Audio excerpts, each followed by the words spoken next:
ओं नमो भगवते वासुदेवाय। तृतीय अध्याय। हिरण्यकश्यपुर तप बळे जगत पाए ताप, देखि विधाता देले वर एही चरित। तृतीय नारद वाच, सुण पांडव चूड़ामणि हिरण्यकश्यपु कहानी। अनुज मरण तापे मन निश्चला कला तपे, अजय अमर शरीर जाई साधि विवेद वर गृहे निवेखी उपेक्षित पर्थे। मिलिला मंदिर पर्वते मंदर पर्वते बसी पर्वत गुहा मध्य तपस्या कला जग साधे। होइबी त्रिभुवने राजा सर्वे करिवे मते पूजा। एमंत कल्पे तार मने रिपु नथिबे त्रिभुवने। ऊर्ध्वे सेवेनी कर तोली गगने चाहिला निरली। पंद पाद अंगुष्ठे मोहि चापी देह रहिला शून्य व्यापी। पिंगल जटा सिरे साजे प्रलयर विप्राय तेजे ताहार घर। तप चाहि स्वर्ग मिले देवे जाई सत्य बरस देव मते। तपे रहिला दृढ़ चिते क्षुधा पिपासा कला दूर केवण पवन आहार। तार मूर्धनि मध्यगत सधुमन संभूत। तापिला अध ऊर्ध्वे व्यापी देखी भुवन लोके कंपी। नदी समुद्र दिग भूई गोविंद कंपिले मोहाभय पाई गोविंद। गगनु ग्रह तारा त्रासे गोविंद भये खसिले 10 दिशे गोविंद। देवे कंपिले ताहा देखी हो साधु जने। सभये भुव न उपेक्षी हो साधु जने। विचार करी एक एक सर्वे मिलिले ब्रह्मलोके ब्रह्माचरणे प्रणमिले। अनेक मते स्तुति कले देवावाच, हे धाता जगत ईश्वर आम्भे जे शरण तोहर। दैत्येन्द्र तप तेज चाहि भुवने न पारिलु रही भय ओइलु तुम्भपुर आम्भंकु रख बेदवर। तोर संचित सर्वलोक आम्भंकु महाभय रख। जेमंते लोक नाश नहे तेमंते कर तू पाए। असुर तप तोर ध्याने किबा संकल्प तार मने। से नुहे तोते अगोचर आम्भे जे तोहर किंकर। तथापि तोर पाद गते कहिलु महाभय चित्ते। तुम्भे जे घर तप करी पूर्वे तो शिल नर हरि। तेणु ए ब्रह्मलोके स्थिति प्रजाभियान प्रजापति से जो बलवंत जोग बळे। जोग संपादी सुनिश्चले अनेक जन्मे तप साधि तप साध्य करिव सर्वलोक। एते विचारे सत्य लोके बसिव तपे आत्म सुखे। ब्रह्मांड सर्जिवार अर्थे श्रेय विभूति क्षेम जुते। एमंते ताहार विचार कहिलु जहा इच्छा कर। एमंते वेद वाक्य शुणी संगते भृगुदक्ष घेनी। अपरे जन्य ब्रह्म मुनि घेनी चलिले पद्मजोनि। जन कुशल मने भाली दैत्यर उपस्थाने मिली देखिले असुर शरीर। स्वभावे महाभयंकर बलिक कीट आच्छादिव। तृण पिपीलिका भक्षिव मेद शोणित मांस चर्म। अस्थि पंजरे कीटग्राम तप साधने क्षीणकाय। मांस शोणित शुष्क प्राय ताहार तप अतिरेके हेळे तापित तिनि लोके। देहे न दिशे तृणाच्छर्णे मेघे आकृत रभिजह्ने। एमंते असुरर गति देखि विस्मित प्रजापति। आरोही निज हंस जान कहती कोमल वचन। ब्रह्मा उवाच, उठ हे कश्यप कुमार होइछि तप सिद्धि तोर। तपे तोहर कष्ट देखि अइलु भुवन उपेक्षी। तोहर वरदाता मुहि वांछित कर माता तुहि।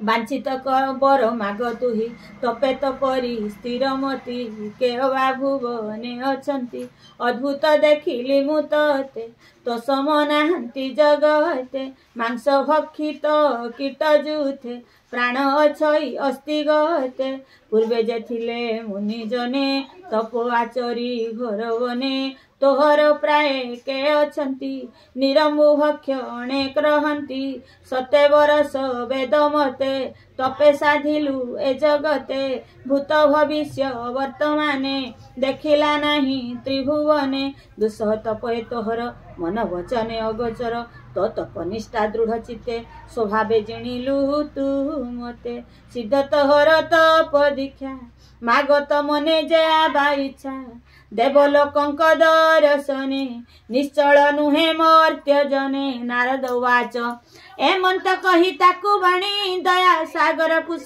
पाणी तक्षणे कमंडलु जल करी सिंचिले ता उपर कीट बल्लिक भक्ष्य देहि तक्षणे विद्या दिव्य रूप होई सर्व संपूर्ण कळेवर हो साधु जने वज्रहु कठी न शरीर हो साधु जने जुबाव अस सुगठन हो साधु जने जुवती मन विमोहन हो साधु जने तप्त कांचन प्राय देहि गोविंद तेजे अनल रूप बही गोविंद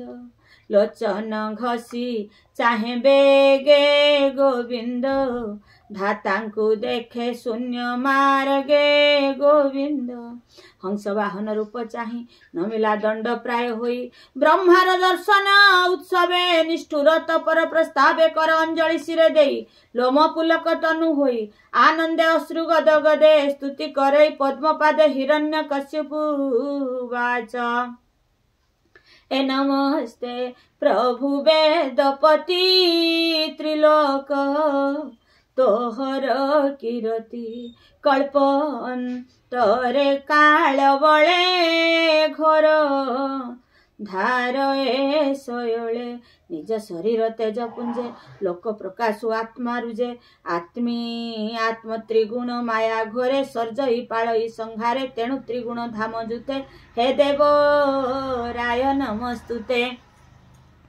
ज्ञान विज्ञान आदि बीज नमस्ते प्रभु देवराज प्राण इंद्रिय मन बुद्धि विकारे व्यक्ति जे प्रसिद्धि जगत कल्याण स्वरूपी जीव को प्राण बळे व्यापी प्रजापति पति होई इंद्रिय इंद्रिय अर्थे वही तु महाभूत गुणाश्रय सकल स्तुति स्तुतिमय तु देह तप सप्त तंतु देह तु चतुरभद्र मूल तत्व आत्मार आत्मा तु अनादि अनंत प्रेमये अप्रमेय आदि तु नाथ निमिष काल हरु प्राणी आयुर्बल निमिष आदि रूप तोर तेणु प्राणी आयु हर तोर चरित सर्जित ए जगत तु कुट आत्मा रूपे स्थित तु परमेष्टि पितामह जीव लोकर जीव देह तो बिनु अन्य के जगते पर अपर छंती जेते संसारे विद्या कला जेते तोर शरीर ये नियते ब्रह्मांड तोर गर्भगत तु देव तिनि पुरनाथ जगत रूप तोर देही मन इंद्रिय गुणग्राही एहांक भोग करु पुण परम पदे तोर स्थान व्यक्त आत्मा तु निर्गुण तु नाथ पुरा पुरुष पुराण अनंत व्यक्त शरीर तु नाथ ब्रह्मांड भीतर चित्त अर्जित शक्तिजुत नमस्ते प्रभु भगवंत जेवे तु बर देवु मते शुणक हिवित ग्रते तोर सर्जना जंतु जेते रूपे छंती जेते ताहांक हस्ते न मरिबी अजरा अमर होइबी ब्रह्मांड अंतर बाहरे रजनी किबा दिवसरे नाना आयुध छंती जेते केबे हे न काटिबे मते पशु अथवा नर हस्ते भूमि अथवा शून्य पथे जीव जीवे न मरिबी